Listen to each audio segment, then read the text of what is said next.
আজকের এই ভিডিওতে আমরা জানব শিব ও পার্বতীর সেই মহাজাগতিক প্রেম কথা, যা শুধু হিন্দু ধর্মে নয়, সমগ্র বিশ্বজুড়ে এক পবিত্র ও চিরন্তন ভালোবাসার প্রতীক হিসেবে বিবেচিত। দেবাদিদেব মহাদেব ও দেবী পার্বতীর প্রেম, ত্যাগ, তপস্যা এবং তাদের মিলন শুধু একটি কাহিনী নয়, এক চেতনাবোধ, আধ্যাত্মিকতা ও শক্তির প্রতিচ্ছবি।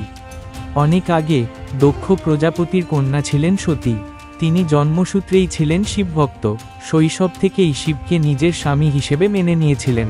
সতীর এই প্রেম ছিল অকৃত্রিম, নির্মল ও তীব্র। শিব ছিলেন তপস্বী, সংসার থেকে বিরত, ভস্ম মেখে শ্মশানে অবস্থানকারী এক অতিলৌকিক দেবতা। দক্ষ এই সম্পর্ক মেনে নিতে পারেননি। তিনি শিবকে আশ্রয়হীন, ভিক্ষুক ও অযোগ্য বলে মনে করতেন। কিন্তু সতী নিজের ইচ্ছাতেই শিবকে বিয়ে করেন। দুর্ভাগ্যবশত একবার দক্ষ একটি বিরাট যজ্ঞের আয়োজন করেন এবং ইচ্ছাকৃতভাবে শিবকে আমন্ত্রণ না দিয়ে অপমান করেন। সতী এই অবমাননা সহ্য করতে না পেরে সেই যজ্ঞস্থলে গিয়ে নিজের শরীর বিসর্জন দেন। এই ঘটনার পর শিব ক্রোধে ফেটে পড়েন। বীরভদ্র সৃষ্টি করে তিনি যজ্ঞ ধ্বংস করেন ও দক্ষকে শাস্তি দেন। এরপর শিব নিঃসঙ্গ ও ধ্যানমগ্ন হয়ে পড়েন। সতী পরবর্তীতে রাজা হিমালয় ও রানী মেনকার কন্যা রূপে জন্মগ্রহণ করেন। এই নবজাতিকার নাম রাখা হয় পার্বতী। তিনি ছিলেন সৌন্দর্য, মাধুর্য, জ্ঞান ও শুদ্ধতার প্রতীক। শৈশব থেকেই পার্বতী ছিলেন শিবের প্রতি আকৃষ্ট। তিনি জানতেন তার পূর্বজন্মের স্মৃতি। মাতা মেনকা ও পিতা হিমালয় যদিও প্রথমে অস্বস্তি প্রকাশ করেছিলেন, তবে পরে পার্বতীর সংকল্প দেখে তারা সম্মতি দেন। পার্বতী যখন বুঝলেন শিব ধ্যানমগ্ন এবং তাকে গ্রহণ করবেন না ততক্ষণ পর্যন্ত, যতক্ষণ না তিনি নিজেকে উপযুক্ত প্রমাণ করতে পারেন, তখন তিনি কঠিন তপস্যায় বসেন। তিনি বছরের পর বছর কঠোর ব্রত পালন করেন। শুরুতে ফলমূল, তারপর কেবল শুষ্ক পাতা, শেষে একদম নিভৃত ধ্যানেই প্রবেশ করেন। এই তপস্যার কারণে তাকে তপস্যার রানী, অপার্বতী ও তপস্বরী বলা হয়। এই সময় দেবতারা পার্বতীর এই তপস্যার গুরুত্ব বুঝতে পারেন, কারণ তারা জানতেন ত্রিপুরাসুরকে বধ করার জন্য শিব ও পার্বতীর পুত্র কার্তিকের আবির্ভাব জরুরি।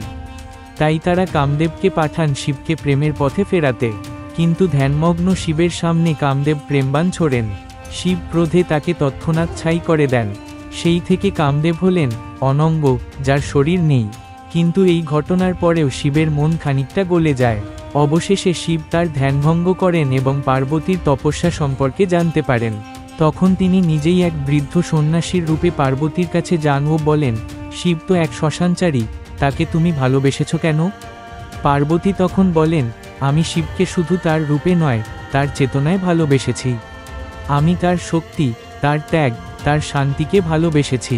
এই উত্তর শুনে শিব নিজের রূপ প্রকাশ করেন এবং পার্বতীকে আশীর্বাদ করেন। সমগ্র সৃষ্টির মধ্যে সবচেয়ে অলৌকিক ও জাঁকজমকপূর্ণ বিয়ে ছিল শিব পার্বতীর বিয়ে। দেবতা, গন্ধর্ব, ঋষি, সাধক সকলেই এই বিবাহে অংশগ্রহণ করেন।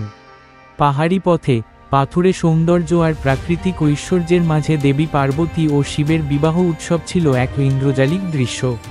শিব তার গণ সহিত আসেন, পিশাচ, ভূত, প্রেত, নন্দী, ভৃঙ্গি সকলেই উপস্থিত। মা মেনকা প্রথমে আতঙ্কিত হলেও পরে শিবের মহিমা বুঝতে পারেন। পার্বতী শুধু শিবের স্ত্রী নন, তিনি শক্তির উৎস। দানব অসুরদের দমন করতে তিনি রূপ নেন চণ্ডিকা, দুর্গা ও কালী রূপে। অসুর মহিষাসুরকে বধ করেন মা দুর্গা, রক্তবীজকে নাশ করেন মা কালী।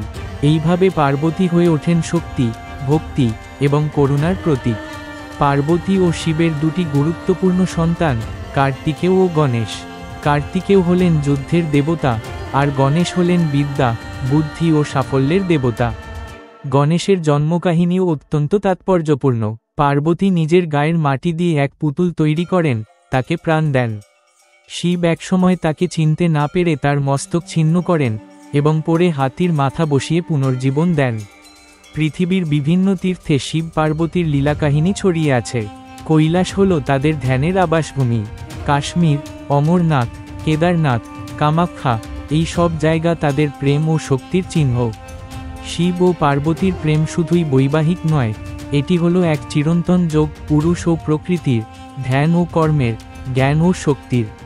এই কাহিনী আমাদের শেখায় ভালোবাসা শুধু রূপের প্রতি নয়, আত্মার প্রতি হওয়া উচিত।